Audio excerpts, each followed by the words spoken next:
se nema jednog oka. Šta joj se desilo? Još ništa, ali sad ću ga pojesti. Onda će se vratiti na svoje mjesto. Kako je to moguće? Šta vam je? To je samo običan trik. A vi ste se uplašili, kukavice. Jeste spremni da saznate koja nagrada vas očekuje ovaj put? Dobit ćete ovo slatko žele oko. Jao, tako je veliko i verovatno je mnogo ukusno. Da biste to saznali, morate ga lepo nacrtati. Imate samo 1 minut. Dajte sve od sebe. Vreme je krenulo. Nadam se da neću imati nikakvih problema. Ja već znam šta mi može pomoći.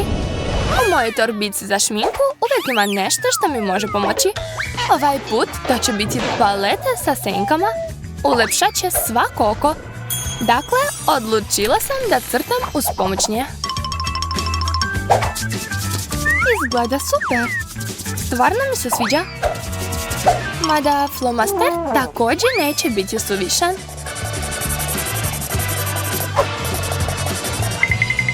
Još ću dodati malo maskare.